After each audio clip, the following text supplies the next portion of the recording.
What's up, Motown's Wrestling Group? This is Tony Motown Allen, the president of the group, here with another Motown's Wrestling review. And we're going to be talking about Monday Night Raw. But before we move on with this, I definitely want to send out a shout out to my broadcast partner on Smoke and Fire, Rob. Hope you get better soon. Definitely keep Rob in your prayers and everything, buddy. So, and it's kind of fun giving him a shout out on a Monday Night Raw review. But anyway... Everybody in the group know why that's funny. But Monday Night Raw, this was a really, really good episode. I like this episode a lot. I thought the opening segment was really great. They kicked the show off with Jey Uso, and everybody was yeeting. Jey was eating a lot. He was eating so much, he looked winded.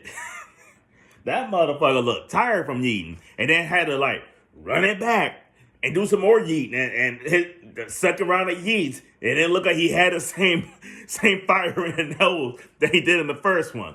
But overall, really good. He called out Logan Paul because they get the match on Saturday. And out comes Paul Heyman. And Jay was like, you got a lot of nerve trying to get in this ring after what you did to my family.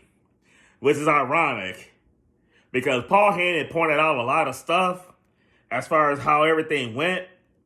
But the one thing he didn't point out that I thought he should have pointed out was the fact that Jey Uso betrayed his family as well. Jey Uso betrayed the tribal chief. So, Jay, don't act like you all innocent in this.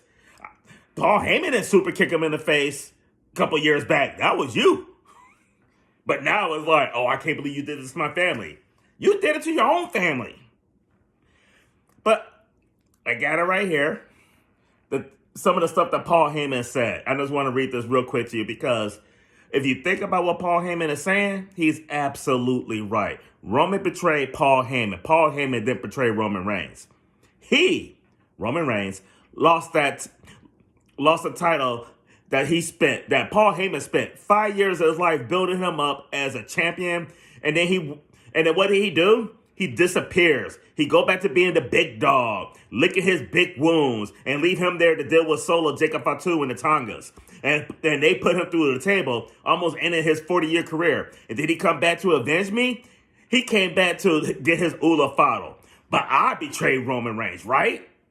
Paul Heyman, facts. The GOAT is speaking truth. Roman turned on Paul Heyman, or betrayed him, way before Paul Heyman did what he did.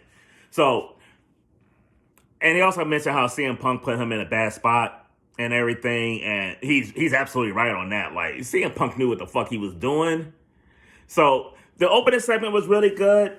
Brought him to what they really want to talk about, which was the world title and Seth freaking Rollins and the GOAT himself. Go to his way into a championship match. Told Jey Uso to pick the time and the place, and Jey Uso picked that night, tonight. That said it at the end. Let's do this now. So that was your main event for Monday Night Raw, which great opening segment. Great way to kick off this show. Our next match was Penta versus JD McDonough. And Penta got some new music, though, so it's pretty cool. I think he got to go with his little gimmick and his walk and everything, so pretty decent match. I mean, JD lost again. That's what he does. I mean, it's like Penta was taking on the entire Judgment Day, and even with all the help, Penta still won. Like, what are you guys doing with JD McDonough? It's like pay me. But Penta hit the Mexican Destroyer on JD, get the pin, and but it was still a good match. It was a good showing for both guys and everything. JD is a great worker and everything, and he sells his fucking ass off. He'll make you look like $1 million. Then we move on to the Down Under team, whatever the fuck their names are. Grayson Waller and Austin Theory. Grayson Waller was being selfish and had himself in a singles match. He decided to give that great opportunity to Austin Theory. And Austin Theory, like a fool, accepted it, not knowing who his opponent was. So Austin Theory's in the ring, and out comes Sheamus. And Sheamus proceeded to beat the dog shit out of him. He got some stuff in, though, but Jesus Christ. I mean, Sheamus even went to the top rope and hit him with a clothesline on the floor. I mean, Sheamus jumping off the top rope onto the floor. Wow. Sheamus got the win, but I really didn't care much for this match, though. This was like... I don't like what they're doing with Theory. Like, this man beat John Cena at WrestleMania a couple years back, and now he's doing this bullshit. Speaking of bullshit, Becky Lynch came out, and who gives a fuck? I don't give a fuck about Becky Lynch. Don't give a fuck about Lara Valkyria. I mean, fuck these bitches. Anyway, moving on to some of the good women in wrestling. We have a match with Roxanne Perez versus Io Sky. This was a great match. This was really, really good. I enjoyed this match from beginning to end. This was definitely not your typical women's piss break match. This was fucking entertaining as fuck. It was definitely better than fucking Sheamus and Austin Theory match. Roxanne Perez is really good. Like, I'm not a huge fan of Roxanne Perez, but the girl could go in the ring. And we all know what Io Sky can do. She's phenomenal. Finally getting the piss that she deserved. And I love how this match ended, though. It was pinfall combination, counter at the counter at the counter at the counter, and then finally 1, 2, 3 on a roll up. Io Sky win. Roxanne was showing her some respect, left the ring, and out comes Julia, attacking her from behind. Roxanne was smiling, jumping in the ring. Both of them were just double teaming her. Ladies, y'all could double team me if y'all ever want to, but they were double teaming Io Sky there, and Io had no help. You know why? Because apparently there's no more damage control. And the only person that was going to help her is in Australia, Rhea Ripley. So, but definitely good match, definitely good segment. I really enjoyed this. Now, after this, we go to Rusev versus Otis. As great as this Raw was, I wasn't really feeling this match at all, though. But Otis did look really good in it. I mean, he's a good seller. The man could definitely move for a big man. Rusev looked really good in the ring, though. But it was just like a snooze fest, though. I think Rusev definitely needs Lana back, because he has no personality whatsoever. Tremendous in the ring, zero personality.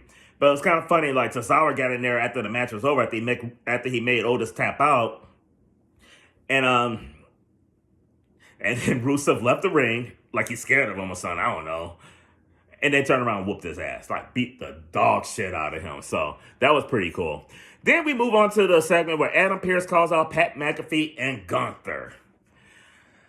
I'll be honest with you, there was a lot of passion in this interview. Both guys did really good on the mic, though, but it really didn't do much for me as far as making me want to see this match. It didn't do much for me as far as making me believe that Pat McAfee actually have a shot at beating Gunther. But I did love the fact that he referenced Walter in this, though. And they kept calling Michael Cole the GOAT, though, so it's like...